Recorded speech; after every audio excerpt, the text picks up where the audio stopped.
చట్టసభల్లో మహిళలకు మూడో వంతు కోటా కల్పించాలనే డిమాండ్కు దాదాపు 3 దశాబ్దాల సుదీర్ఘ చరిత్ర ఉంది. అనేక ప్రభుత్వాలు మారటమే కాకుండా ఎన్నో రాజకీయ, నాటకీయ పరిణామాలు చోటు చేసుకున్నాయి.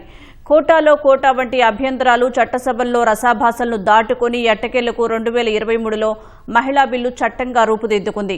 ఇవాళ్టి నుంచి జరిగే ప్రత్యేక పార్లమెంటు సమావేశాల్లో మహిళా రిజర్వేషన్లు అమలు దిశగా అడుగులు పడుతున్నాయి. మహిళా రిజర్వేషన్ల కోసం జరిగిన ప్రయత్నాలపై ప్రత్యేక కథనం. మహిళలకు చట్టసభల్లో 33% రిజర్వేషన్లు కల్పించాలనే ఆలోచన ఇప్పటిది కాదు. 1993లో 73, 74వ రాజ్యాంగ సవరణల ద్వారా స్థానిక ఎన్నికల్లో మహిళలకు రిజర్వేషన్లు అమలు చేశారు. అప్పుడే లోక్సభ, శాసనసభల్లో కూడా మహిళలకు కోటా కల్పించాలనే ఆలోచనకు బీజం పడింది. 1996లో చట్టసభల్లో మహిళలకు 33% రిజర్వేషన్లు కల్పించే బిల్లుకు తొలి అడుగు పడింది. 1996 సెప్టెంబర్ 12న అప్పటి ప్రధాని దేవేగౌడ నేతృత్వంలోని సంకీర్ణ ప్రభుత్వం మహిళా బిల్లును తొలిసారి లోక్సభలో ప్రవేశపెట్టింది. వివిధ పార్టీల నుంచి తీవ్ర వ్యతిరేకత వ్యక్తమైంది. ఈ బిల్లును సిపిఐ నేత గీతా ముఖర్జీ సారథ్యంలోని సంయుక్త పార్లమెంటరీ కమిటీకి పంపారు. ఈ కమిటీ నివేదిక సమర్పించినప్పటికీ రాజకీయ అస్థిరత కారణంగా 1997లో లోక్సభలో రద్దయింది. ఈ బిల్లు అప్పట్లో వీగిపోయింది.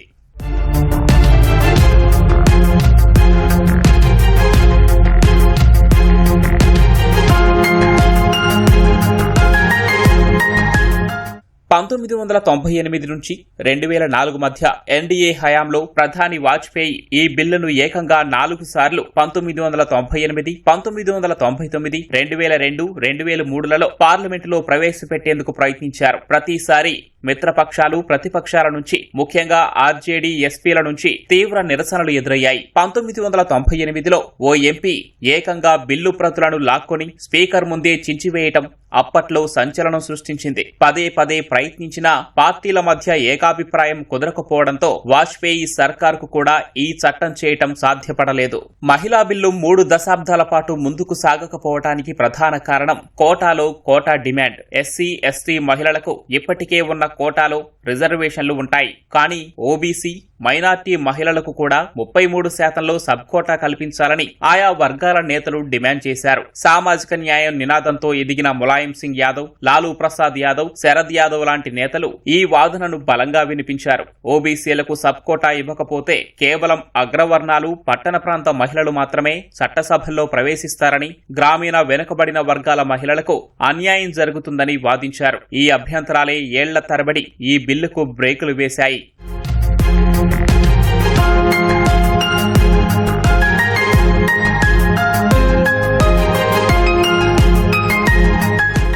మన్మోహన్ ప్రధానిగా ఉన్నప్పుడు యూపీఏ 1 ప్రభుత్వం 2008లో 108వ రాజ్యాంగ సవరణ కింద ఈ బిల్లును రాజ్యసభలో ప్రవేశపెట్టింది. లోక్సభలో రద్దయినా బిల్లు వీగిపోకుండా ఉండాలనే వ్యూహంతో రాజ్యసభను ఎంచుకున్నారు. 2010 మార్చి 9న ఈ బిల్లు రాజ్యసభ ఆమోదం పొందింది. ఈ సమయంలో సభలో పెద్ద ఎత్తున రసాభాస జరిగింది. అడ్డుకున్న ఎంపీలను మార్షల్స్ సాయంతో బయటకు పంపి మరీ బిల్లును ఆమోదించారు. పెద్ద సభలో పాస్ అయినప్పటికీ యూపీఏకు మద్దతిస్తున్న ఆర్జేడీ, ఎస్పీ తదితర పార్టీలు మహిళా బిల్లును లోక్సభలో పెడితే మద్దతు ఉపసంహరించుకుంటామని బెదిరించాయి. కూటమి ప్రభుత్వ మనుగడ దృష్ట్యా మన్మోహన్ ప్రభుత్వం ఈ బిల్లును లోక్సభలో ప్రవేశపెట్టలేకపోయింది. 2014లో లోక్సభ రద్దుతో ఈ బిల్లు లాంఛనంగా వీగిపోయింది.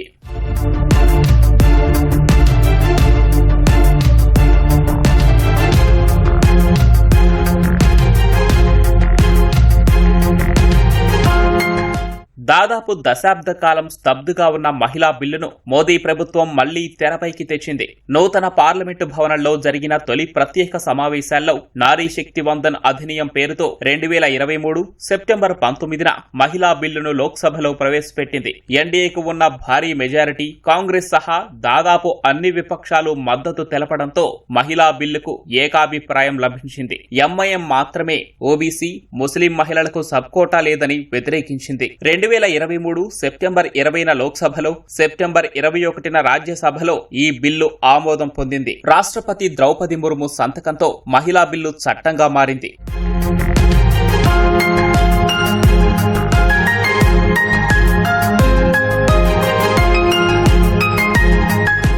మహిళా బిల్లు చట్టంగా మారినప్పటికీ అది తక్షణమే అమలులోకి రాలేదు. ఇవాల్టి నుంచి 3 రోజుల పాటు పార్లమెంటు ప్రత్యేక సమావేశాలు జరగనున్నాయి. ఇందులో కీలక బిల్లుల ఆమోదం పొందే అవకాశం ఉంది. తద్వారా చట్టసభల్లో మహిళా రిజర్వేషన్ల అమలుకు బాటలు పడే అవకాశం ఉంది.